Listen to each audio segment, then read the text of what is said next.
What's up, guys? In this episode, I interview Marcus Guiliano, and he is an amazing individual. He's a chef, he's a restaurant owner, he's an author, he's a restaurant business coach. This guy has done so many amazing things in the food and hospitality industry, and it was such a pleasure speaking with him. He's got incredible tips on how you can bring in customers to your restaurant. Really interesting stuff that I personally had never heard before until speaking with Marcus. He's got a ton of amazing knowledge I want you to listen to because I know you will benefit from. So without further ado, let's jump straight into this thing. Hi, my name is Brett Linkletter, CEO and co-founder of Dineline, a restaurant growth agency. Right now, you're listening to our podcast, Restaurant Misfits, where we'll discuss all things related to restaurant marketing, management, and everything else in between growing a restaurant business. Scaling a restaurant today takes much more than having grit and hustle. In this age, it's about utilizing the newest technology available, consistently educating yourself on new platforms and trends, and having a deep understanding of how this industry is so rapidly changing. This podcast is dedicated to keeping you up to speed with the latest and greatest through interviewing the biggest and best in the restaurant industry. Additionally, this podcast is also brought to you in collaboration with Total Food Service. For over 30 years, Total Food Service has provided the restaurant and food service industry with exclusive interviews to the latest news on products, trends, associations, and events. You can sign up for a free monthly subscription by visiting TotalFood.com today. And from all the misfits over here, we hope you enjoy the show.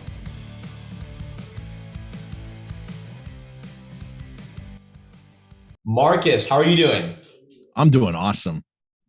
Awesome. I'm so excited to chat, man, because so we had like just a brief chat. I know you booked a call with our company, and we were just talking, and I was just thinking to myself, literally in the first 5 minutes, God, this guy is so cool. He's got such an interesting background.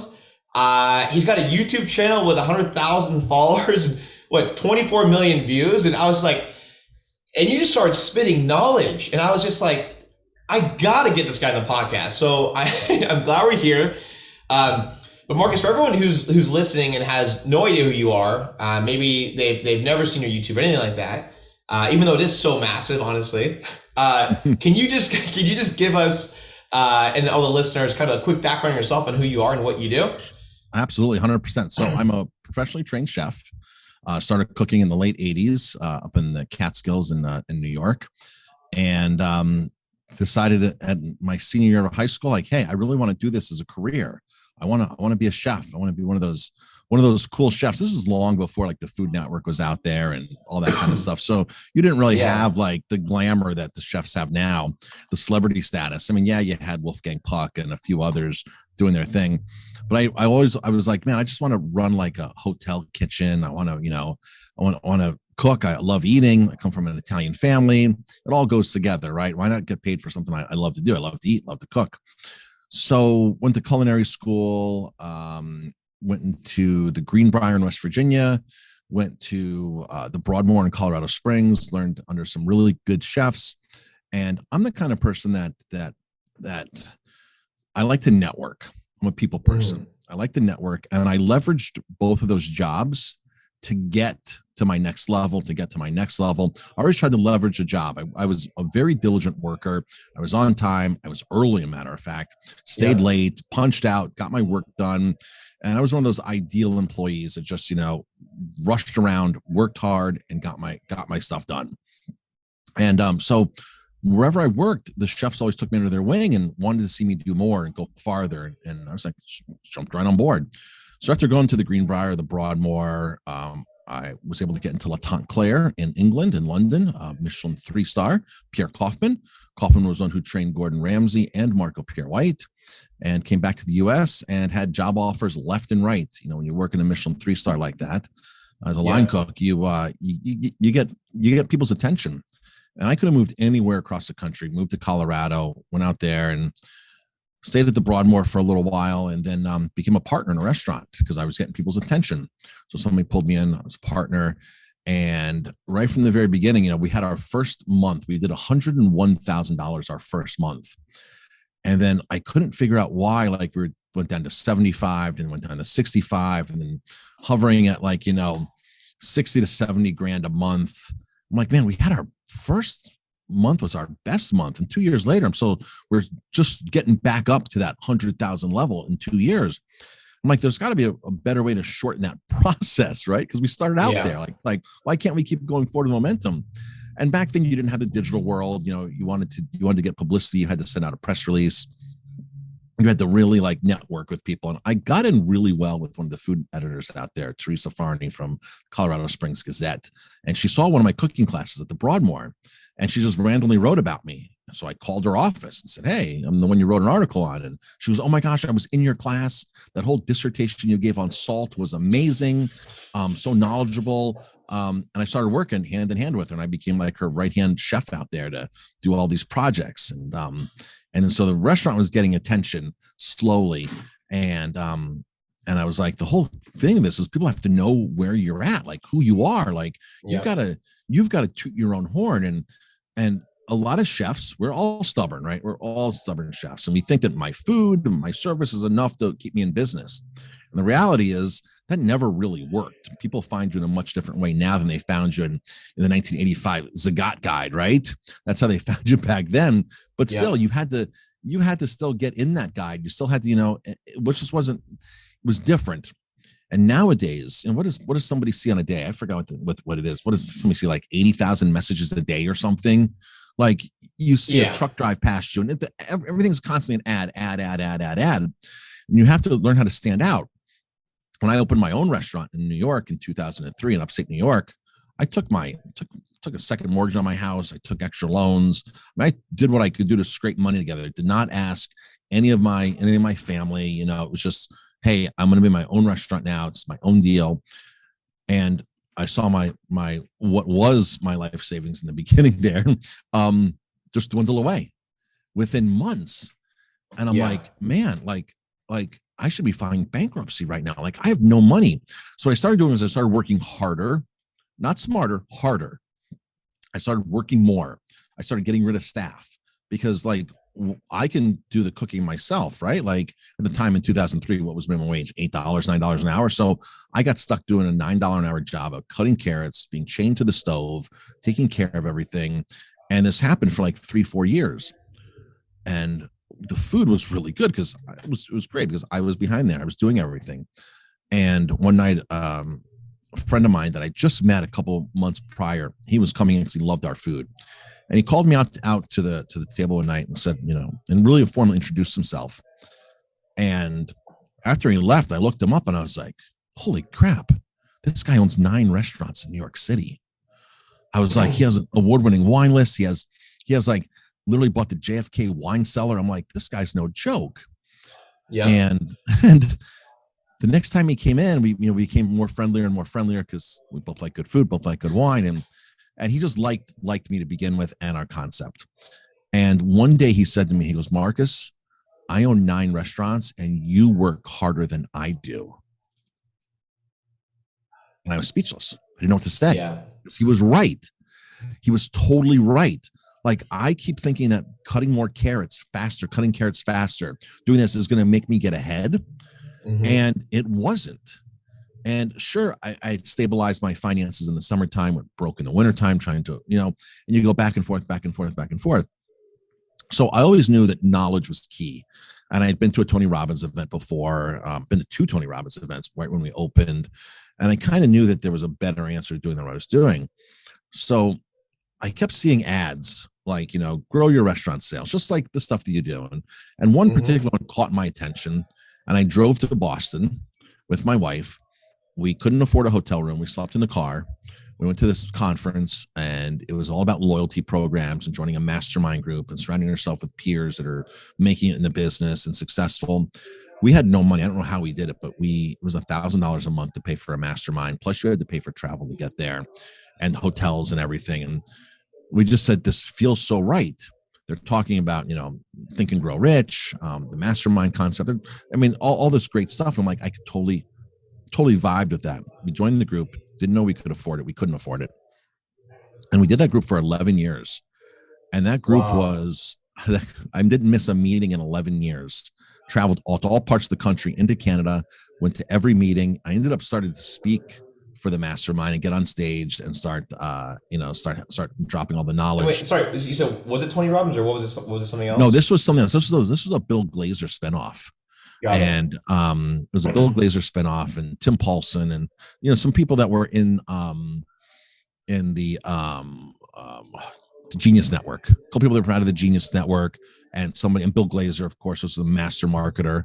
And I probably have this, outrageous marketing book here, and this stuff like here, outrageous marketing, right? So this is the kind of stuff we're exposed to, like direct mailings.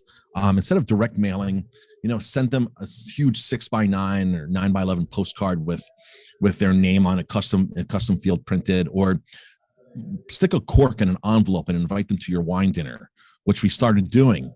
And we started doing things like that made our mailing stand out, that made us stand out. But prior to that, when I first opened, the key was email marketing back then, right? In 2004, you had an 85% open rate.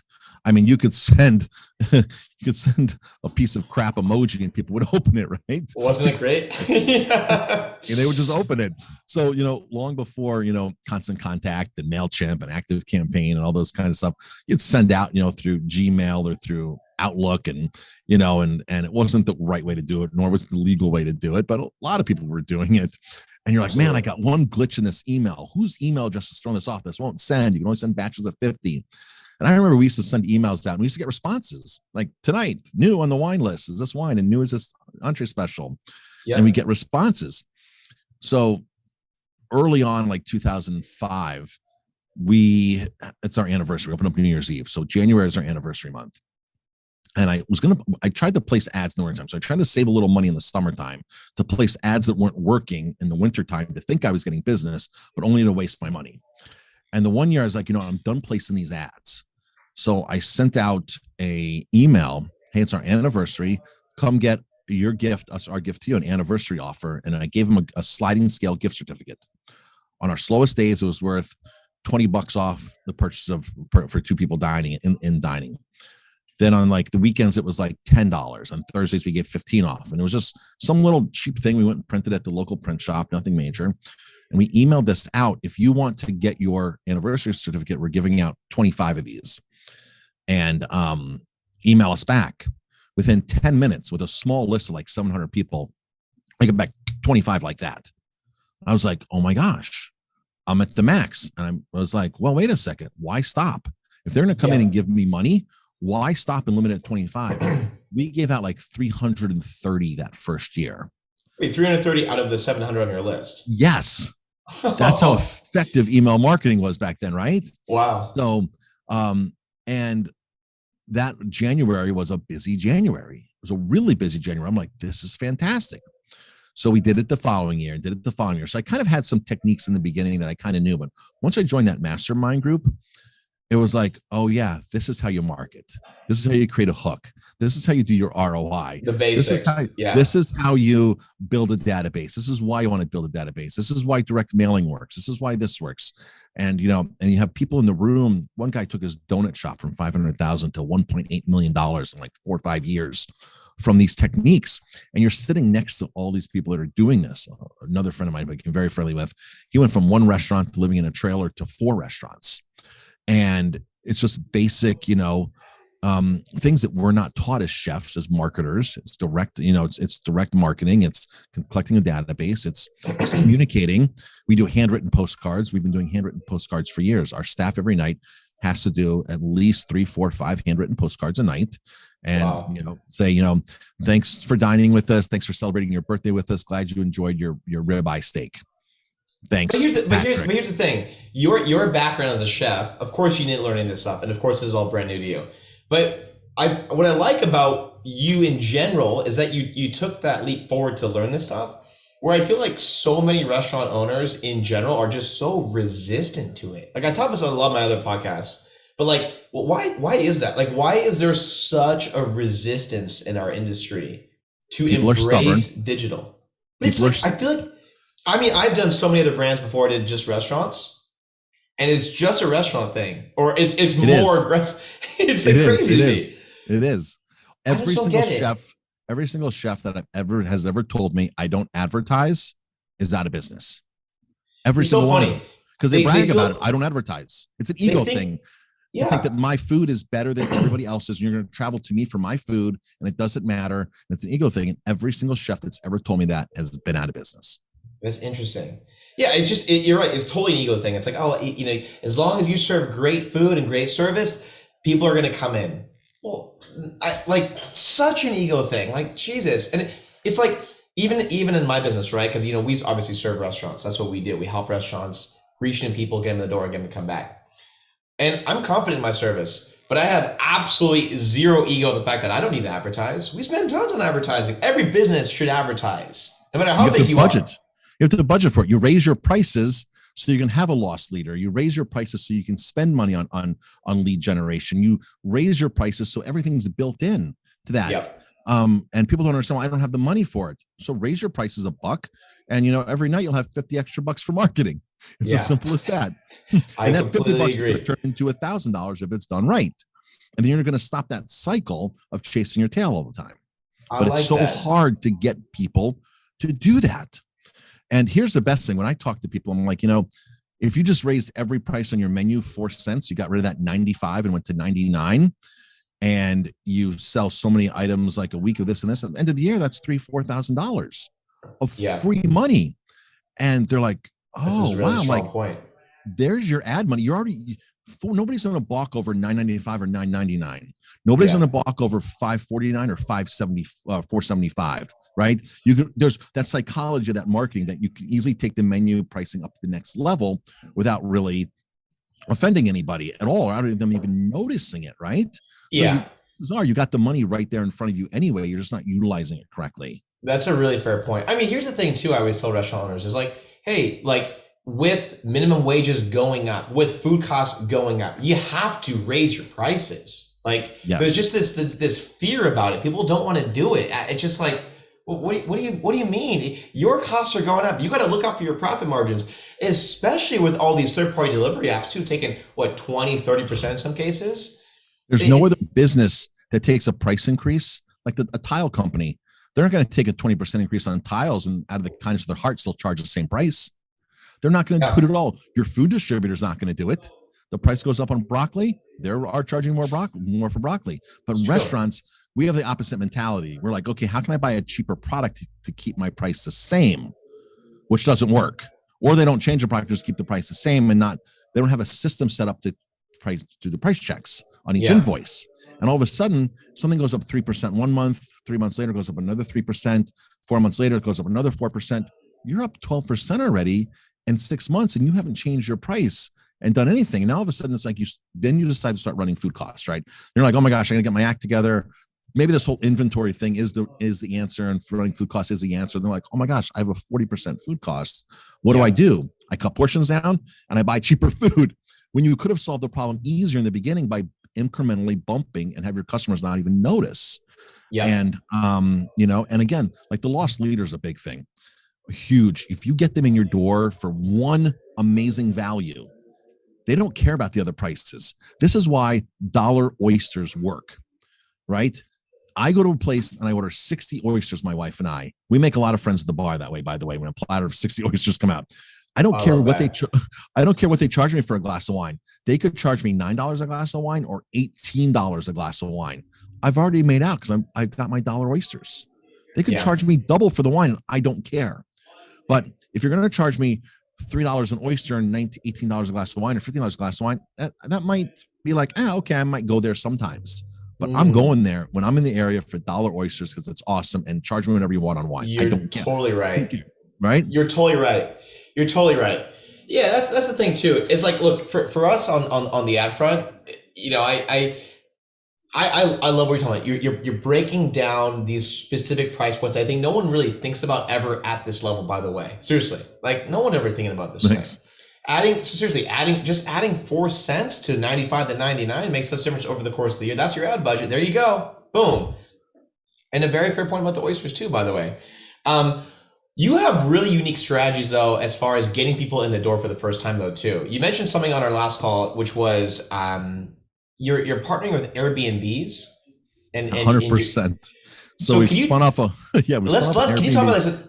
That was so unique. I've never heard anyone say this. So, okay, by the way, any restaurateur listening right now, pay attention. This is really good. This is gold. So this is I mean, gold, literally. Okay, so what is this again? so most point of sale systems have custom QR codes where, you know, you can put on all your picnic tables outside a QR code. You know, it's table 101, 102, 103, 104, 105. All right. So with that being said, Airbnbs during the pandemic, hotels were dragging. Of course, people didn't want to be in settings of, you know, the masses, and Airbnbs were popular to begin with. I mean, look how quickly Airbnb overtook Hilton as the number one hotelier in the country, right? It was just insane how quickly that happened. So Airbnbs were here before the pandemic. They were here during the pandemic, and they're going to be here anyway, whether it's a Vrbo, HomeAway, whatever you want to call them, these guest houses. They're in your area. They're all over the place. You wouldn't realize that a block away from you, people are staying there as guests every weekend and during the summertime. And if you can start networking with those Airbnb owners, right?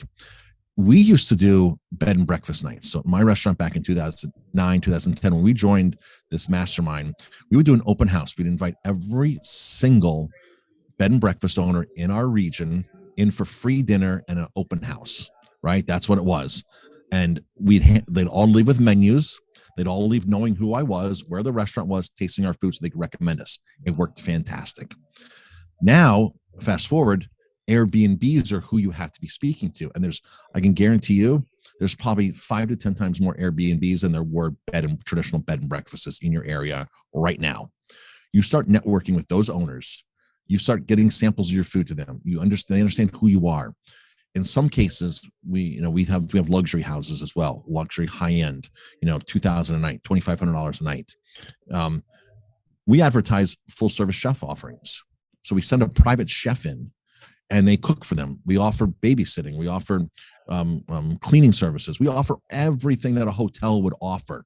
And remember, I came from the Broadmoor and the Greenbrier. Top-notch 5-star properties in the country, services, everything.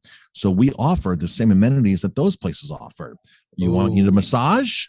We'll send a masseuse, right? No way! I didn't know this. Wow. Right. So yeah. So it goes above and beyond, and you will find a lot of hosts, homeowners that don't want to manage their property. You can step in and start managing properties for 15, 20, up to 30% once you get your act together, and manage the top dollar coming in. And then provide your restaurant services to these places. And once you get 4, 5, 6 Airbnbs that you're in good with, that recommend you, this is amazing. You charge on top of it at these Airbnbs. So it's these luxury ones. You charge a lot for dinner. You charge for your staffing. You charge for everything. And, before we even open our doors some nights, you do go to an Airbnb for 20 people and you charge $120 a person and plus a staff bill. Like, you're already ahead of the game. And it's simple stuff. It's simple stuff that comes right off your menu. Now, to take this a step further, you get big magnetic postcards, big magnetic magnets printed that go onto the refrigerator with that QR code that's customized from your POS that has a picture of your food, this It goes right into the refrigerator, the Airbnb. The guests can scan it. The order comes in, the to-go order comes in. If you do delivery, that's perfectly fine as well. And I know what Airbnb is ordering from me. I know it's this Airbnb on this because that's the table designation number is the Airbnb name. Yes. So now if you get this throughout all of the Airbnbs through your area, you just have a constant pipeline of to-go orders coming in, catering options. Some places do weddings. Well, our big property does weddings. We do weddings up to 150 people there. And I can store all of my stuff. I can store all of my stuff in the garage area. I don't have to run around like crazy. And my God. Now when people want to book a wedding with me, I go, you want it at the restaurant or you want it at our Airbnb property? And they're like, oh, you have an Airbnb. So I come take them. They're like, oh my gosh, of course I want it here.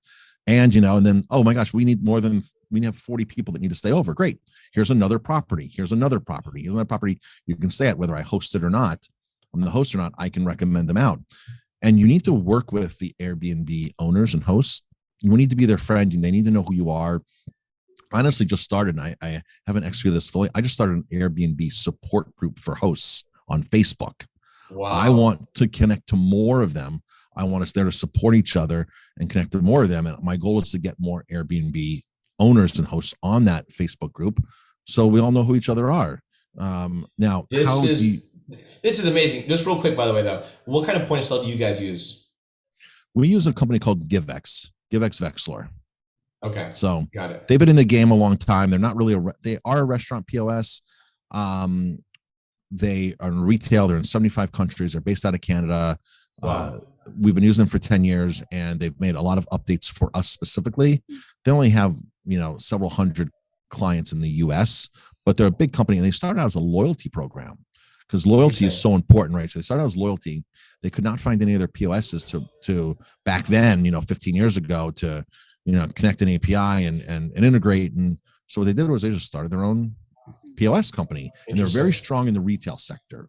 But I would say what you guys have with being able to create that QR code, I would say, I'm sure probably Toast has that. I'm sure probably Square can do that. They all do. Every single one of them has it. Do they? Okay. Yep. So, it's part of one of the features now.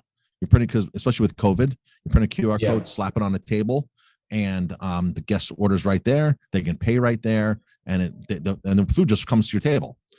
But this is such a hack. Like, this is insane. I mean, talk about being able to generate demand and also generate demand at scale. Like, if you're getting used to, some of these parties are like 20, 30 plus people.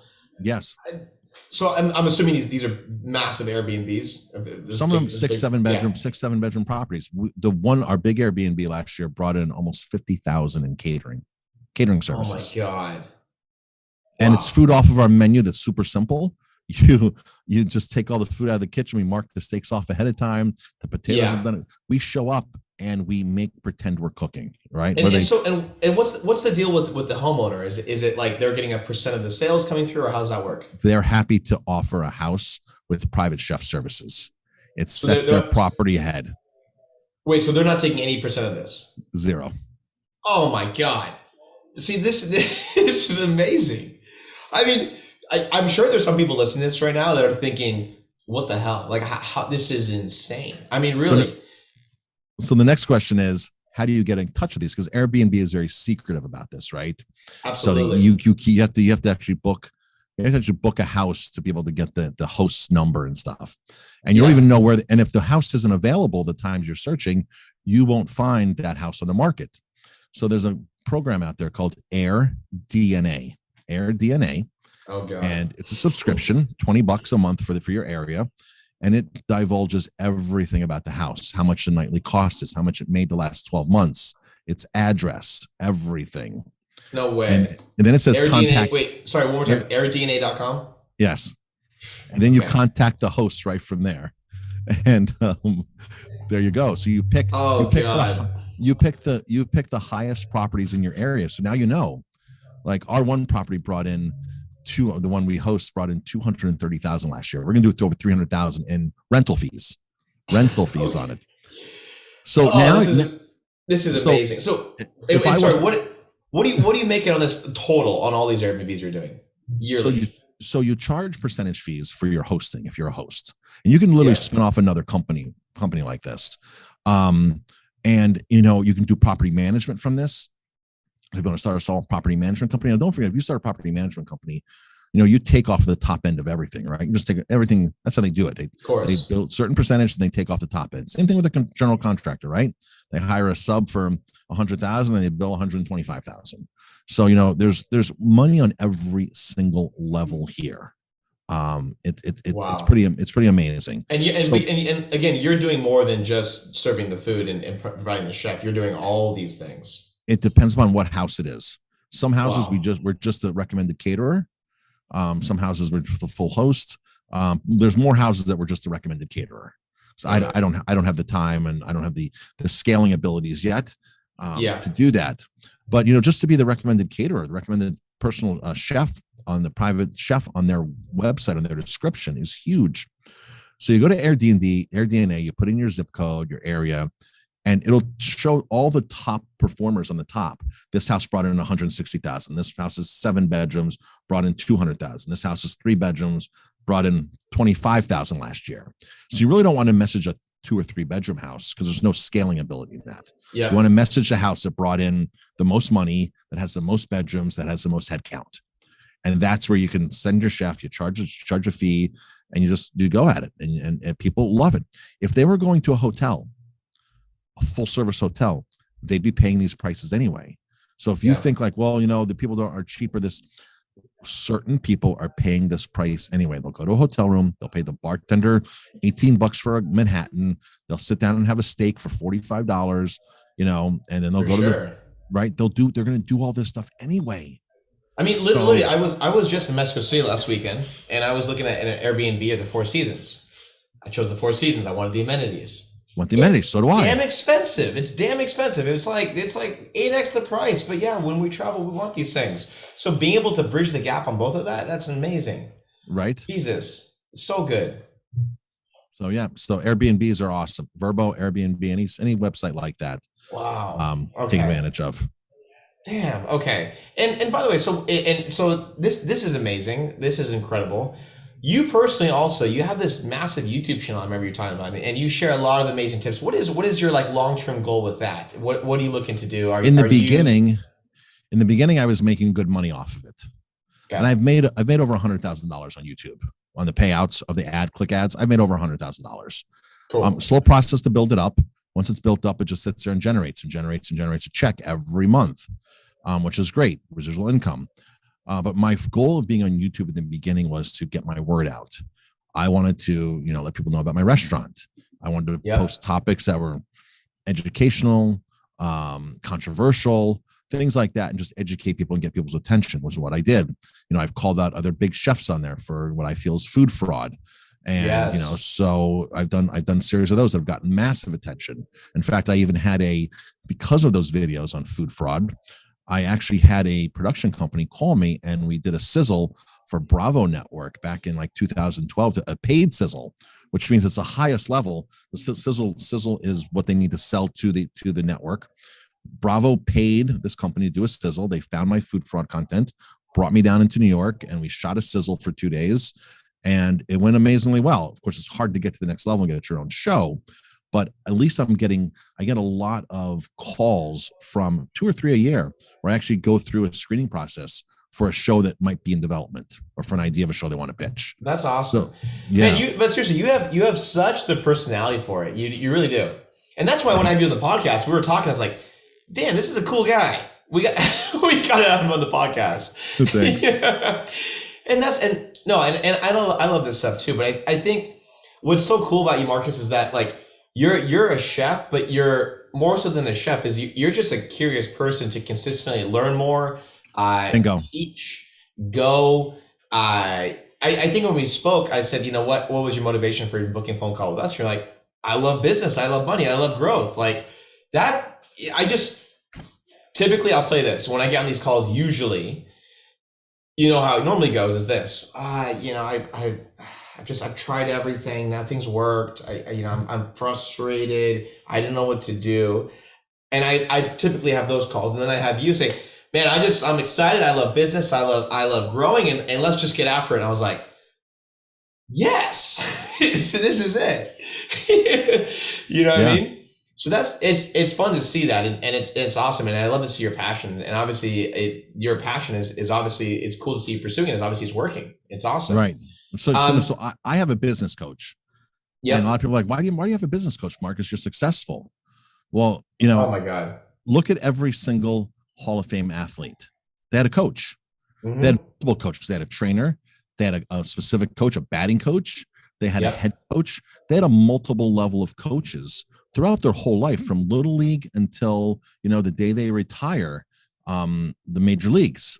And they wouldn't have done that without a coach. It's like I love the saying is like, when you get a cavity, you're going to fix it yourself. Or you're going to go to a dentist, right? You would never say, I'm going to fix the cavity myself. You're going to brush your teeth yourself. That's the simple stuff. Everyone knows how to brush your teeth. Everyone knows how to floss. Everyone knows how to do mouthwash, but we're not experts when it comes to the next level. 100%. We might be able to change a light bulb, but we can't install the fixture. You call this specialist, the expert for that. And so my business coach pushes me. I've had several business coaches. I've always had a business coach of some sort. And it's always about getting me to my next level. Yeah. How can I perform better? How can I learn more? And I still pay exuberant prices for tickets to go places. I mean, You go to Grant Cardone's 10X. I just paid $6,000 a ticket for another event with Bradley and another Andy Elliott in Scottsdale, Arizona. $6,000 a person. My wife and I are both going to sit up front for one day. People are like, what do you mean? I'm like, no, I'm brushing shoulders with Andy Elliott and Brad Lee. We're going out to dinner. And all, I mean, like, I'm already in Brad's program, so Brad already knows who I am. But it's just like this. But just like you said in the very beginning of this podcast, you said knowledge is key, and you're so right. I mean, and by the way, just real quick, I'm glad I saw you post some more TikTok, so I can see you're making moves on it. It's a powerful platform, by the way. But going to what you're saying here about business coaching and all this, like. I think what you said, hey, why, you're good at this. Why you have a business coach? It's the most ignorant thing, I think anyone could ever say. It's like you said yourself earlier, also, right? Like, I don't need advertising. I don't need that. I'm already this and that and whatever. There is so much to learn every single year. I'll tell you, especially on the marketing front, so much is changing in the technology side right now. The kinds of things that we were doing as an agency just a year ago, 2 years ago, 3 years ago. Oh my God, it is a completely different game. Not to mention, though, this is that in marketing, especially, there's certain things that have a lifetime of success and then they're over. Talk about YouTube, for example. God, YouTube 10 years ago, if you were on that platform, you could have just gone up to 1 million subscribers, no problem, right? You could have retired. People retired. People made that, or they did that full time. Full time. I was making $2,500 a month and the ad apocalypse hit. And I went from $2,500 a month to 500, 300. And, and those things can change anytime. If you have all your assets on YouTube, I mean, $2,500 extra for anybody a month is like cool side. I mean, that's your car payment. Some people's mortgage payment, some people's rent payment, all for getting to a platform and doing what you love and sharing what you know, or documenting your journey. Yes. Sharing what you don't know. Facebook, check this out. Facebook in 2018, when we were running ads for restaurants, we created this whole like messenger marketing strategy, which was basically like drive an ad into Facebook Messenger with a coupon. Someone brings in the restaurant. Have you seen that before, by the way? Or no? I still use it. You still do that? Okay. We talked about this. Okay, so I was basically, I don't know if I was the first or one of the first to do this with our company years ago. I think I showed you our award for ManyChat. So we were doing. Yep. We've done more restaurants on ManyChat than anyone else on the planet. And that strategy, when we did it years and years ago, Facebook contacted us and they said, what is this? What are you doing? And I explained and they're like, holy shit. And so they sent actually a team to 2 of our restaurants. One was in New York and one was in Rhode Island, I believe.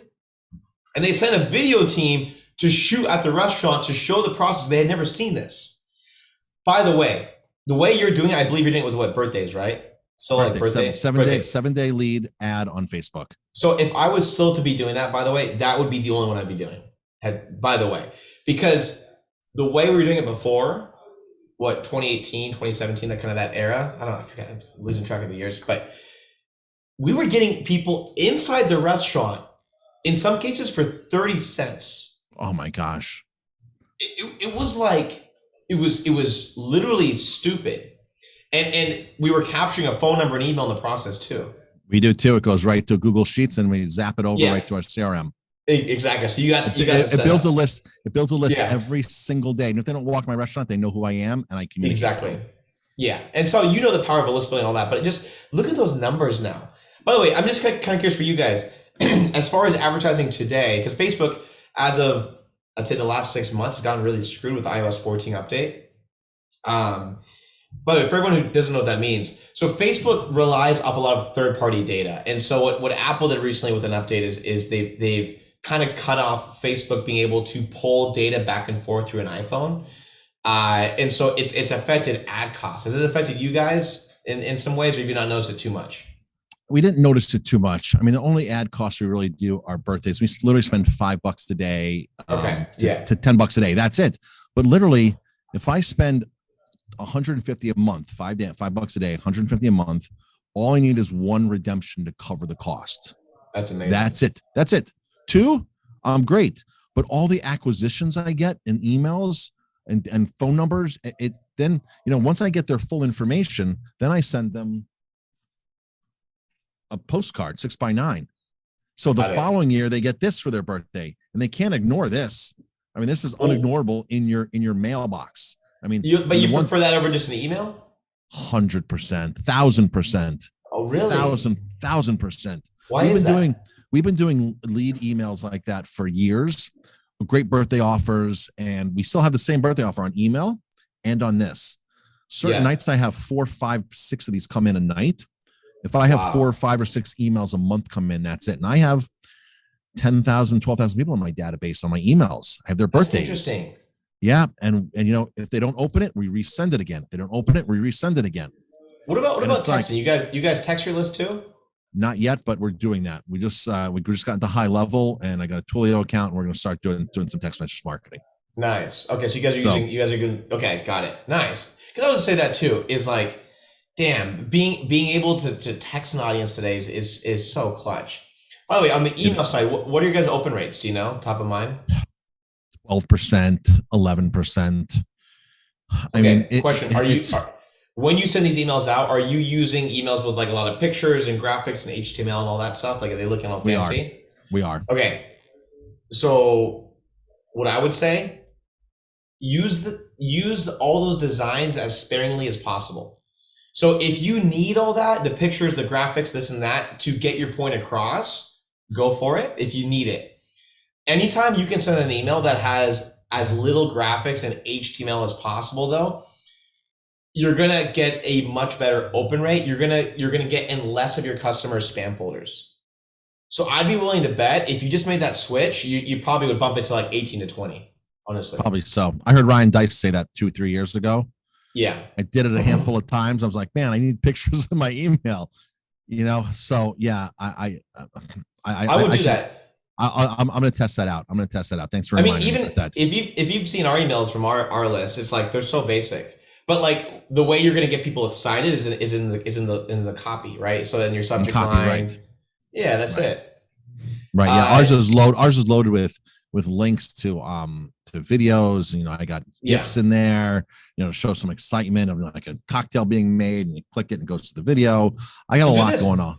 So then do this. Send out an email, make it just super basic, and have all the bells and whistles on that landing page you drive them to. Exactly. That's a great idea. Love that. I'm taking notes. But that would be huge. Notes. Yeah, because like honestly, like it's one of those things where like, I mean, personally, I'm a huge design guy. Like I love things looking really cool and sexy and beautiful and colorful and this and that. And then my partner Jace is like total opposite. He doesn't give a shit. He's just like, does it work? Do the numbers add up? Right? Doesn't work. So for a while I fought him on this. I was like, but it's not gonna do the same. And at the end of the day, I think our open rates to our list are 40%, which is insane. That's awesome. That is insane. That's insane. But here's the thing too. When you realize people on your list also aren't opening the emails, or they haven't for a while, just get rid of them. Because that's affecting you. Okay, good. We tag them 60 days out, 6 months out. They get tagged and put into a different list. Perfect. Okay. I know that's the first list that I send the postcard to. Okay. They're first on my list for a mailing. Nice. Damn. So you are a good marketer. You know what you're doing. Yeah. You're probably the only restaurateur I've spoken to that has actually said the words ManyChat, or at least there's not many of them. Like literally, God, it really is interesting though. So what else are you guys doing on the like acquisition front to bring in people in? Any other kind of strategies you guys have implemented as of recently?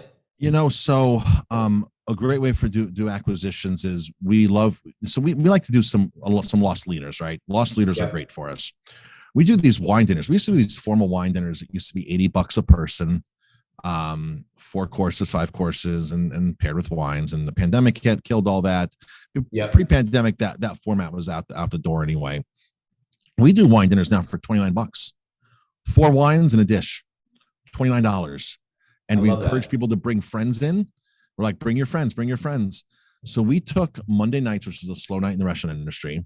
Back in June of 2020, we started this concept when we could have dining back in not in our building, but on our premises. We have a great big garden. Yeah. And back then we were able to sell wine to go in bottles. So I was bringing people in for $29 for one dish, which is an appetizer, our choice. We get to pull something off of our menu or use something we need to use up. It doesn't really need to match the wines, but we put a menu down.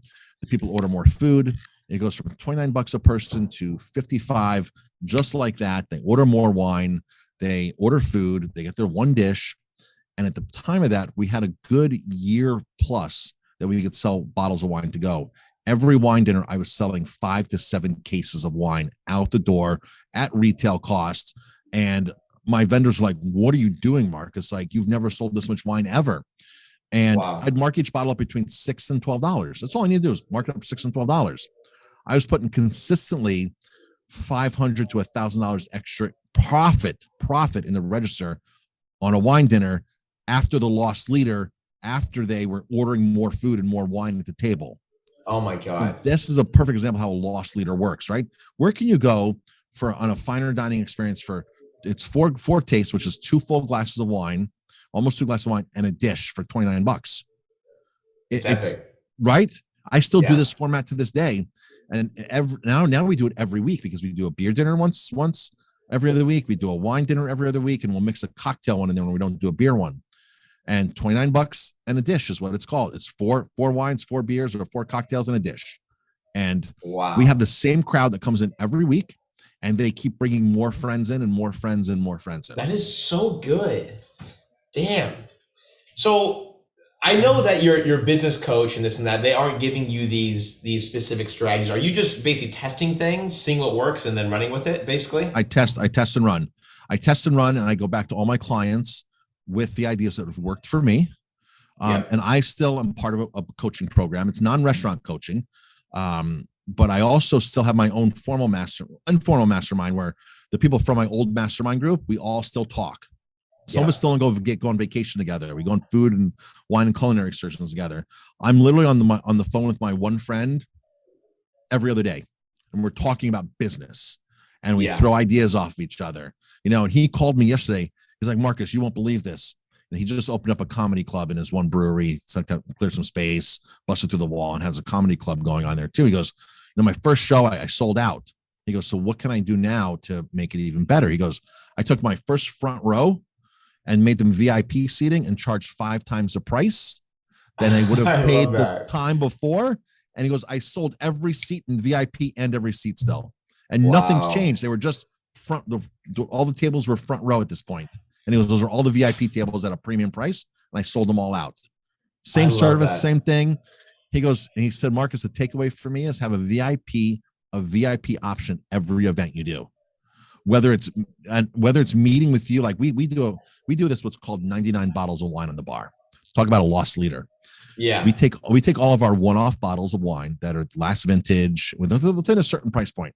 Samples, because a lot of distributors walk in and hand you a sample.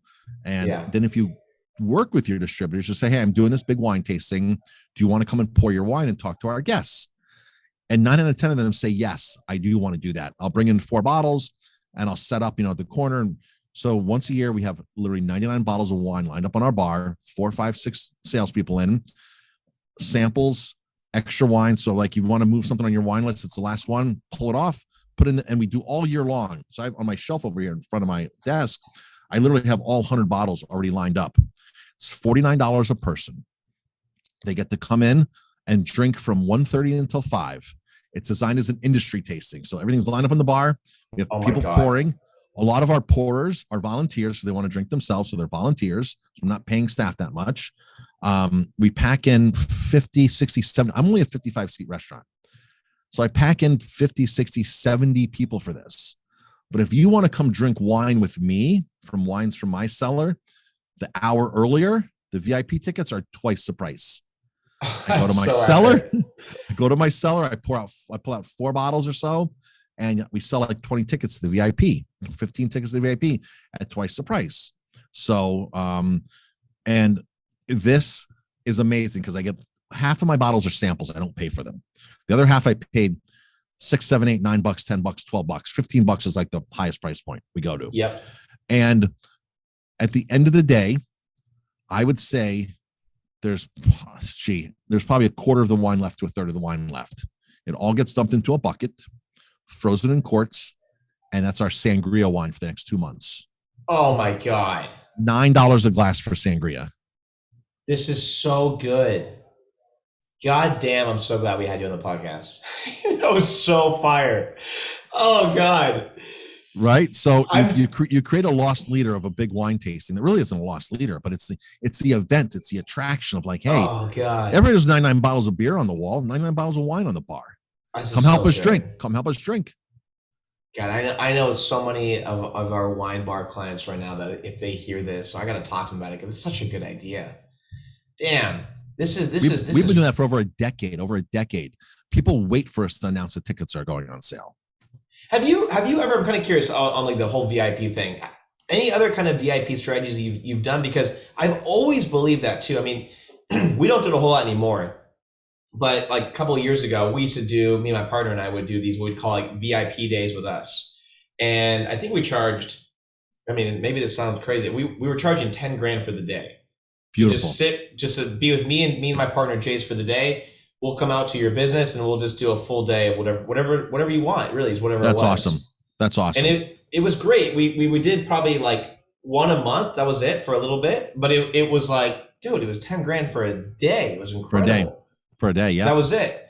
And you know, it was cool, but I've always said, like, if you can give yourself for some kind of really high ticket VIP thing, do it. And you 100%, you should be doing that, I think, like on a regular basis, because you have so many cool, interesting ideas. Anything else you do? We do an annual VIP membership, platinum membership. Yep.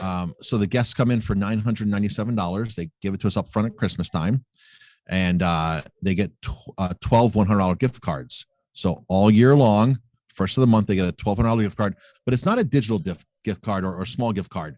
We actually took the time to print out these massive 8.5 by 11 thick postcards that says platinum VIP member on it. And we write their name on it. And they walk in with this massive postcard that says platinum member, Aroma Thyme VIP. And they pop it on the table, and it's an attention grabber. It's like they're showing off. They're pulling up with, a fancy car. Here's their membership. So yeah, so we sell several of these. I have friends that have done this that have sold 65 of those. Wait, so what does that give you though? The VIP? It gives you $200. It gives you $200 extra a year. You pay $1,000 and you get $1,200 in gift cards, but 100 every month. So it's a drip. It's a drip of every month. And what we find is. You pay $1,000 and you get $100 every month, basically. Yep, like you said, for 12 months. Okay. Yep, so you get $200 free, you get 20%. And what we found is if you go to your best customers, they become even better customers. They become better guests. Is it all up front too, by the way? You pay the $1,000 up front? You pay the $1,000 up front. So at Christmas time, holidays time, whenever you want to do it, that's when you get. I literally have friends that have sold 65, 75, 85 of these in a season. What business couldn't use 65 grand going into January? Oh God. Right. And it's all cash. It's mostly cash. Now we've also offered a $2,500 one and a $5,000 one. Right. So you very rarely do they sell, but you're not going to sell unless you offer it. Yeah. Right. And then it brings the $1,000 one back down. Right. If you could overprice your one-on-one with you, the VIP to 30,000, 20,000, or we have a $10,000 option too. People be like, oh yeah, it brings the price down. I've always been taught to like put like a local house by you, real estate wise, put it on your menu, like, oh, this house sold for 1.3 million. So as they're going through your menu and they read, oh, look at this house that sold in the area, 1.3 million. An $80 steak or a $50 steak isn't much compared to a $1.3 million home. It's so good. So we used to sell water ionizing machines, which go up to like $1,800. So you love our water, take a machine home, $1,700. So then when they look at the steaks and the menu prices, it totally screws up their perception. And a $50 steak is no longer the highest priced menu item, right? Brings them down a level. So that's a great strategy too for, and you can literally say, put the ultimate surf and turf on your menu, right? So you just put this outrageously priced thing on your menu. Who cares if you sell it? Because it brings, as long as you use those components in other dishes, it brings the reality down. Like, I'm not going to splurge, not get the surf and turf for $90, but I will get the steak for $55. Yeah. This reminds me of the guy Salt Bay, Nusret. He goes like this the whole thing. Yes. Yes. Yeah. So they have a restaurant now here in Beverly Hills, and I went month maybe a year ago at this point with my girlfriend at the time, and it was such a hilarious experience. So he was there, which was fantastic. Okay. I did have to get the tomahawk steak because he comes up and cuts it, and it was really cool. But I got to tell you, the menu. Check this out. I don't know if you know this or not. It's so absurd, and of course, it just does really well in LA because everyone in LA wants to impress everyone else and whatever, right? So they have the menu with they have a burger, they have a tomahawk steak, they have all these different cuts. But then for like another grand, you can get everything on the normal menu, but coated in gold. Gold. Yep. I swear to God, I would say probably 1 in 5 tables I was looking around, it has the gold plated cheeseburger, it has the gold plated tomahawk. And it's the same thing, but you add a grand to it. A $1,500 steak. Yeah. And people are doing it. Yeah, people are doing it. Crazy. But if you don't offer that, you're not going to sell it. You're crazy. Never going to offer it, right? So yep. I tell all of our clients, you just put it on there, put a high price on something, whatever it is, just you put it on there. And people might not get it that night, but they're like, you know what? I'm coming back on my birthday. They get a shot of the Grand Marnier 150 or the Louis Trey or that other great cognac. I'm coming back on my birthday to get that. Yes. Treating myself on my birthday, right? And that's where the buzz starts happening about it. We know our lead birthday offer is a free ribeye steak. People are like, how can you afford to give a ribeye steak away? What does it cost me to put it on the plate? $5. They spend $112 average. I would trade $105 for $112 all day long is what we're doing right now. Yeah. And it's a massive success. But now you're the talk of the town. Like that's the place that gives away the free steak dinner. That's the place that gives away the free lobster dinner. That's the place that does that free thing. And we raised our prices. So I raised my ribeye $3. Yeah. Put a steak on the menu and raised my other stuff $2-3. I'm still paying. I'm still getting paid for it. Yeah. Because that lost leader, like those dollar oysters, is a talk. The free steak is more of a talk than anything else. So good. I love this, man. So just one last question. Maybe we've had so much. This has been a really, really interesting podcast. I think everyone listening is probably just absolutely mind blown. I'm mind blown. This has been really, really cool. Is there anything else that if you could put yourself in my shoes and ask yourself one final question, what would it be? What did I miss?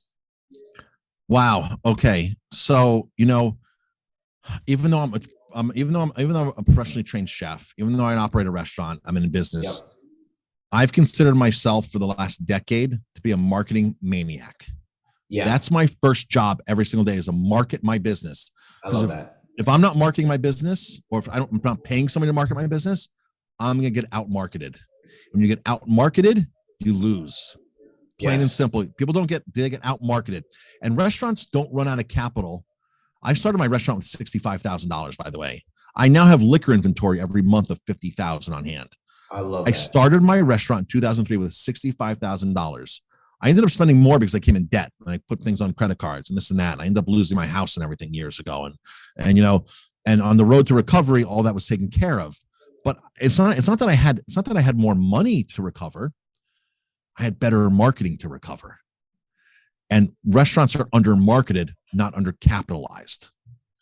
I'm so happy you said that because I could not agree anymore. This is exactly how we look at it, right?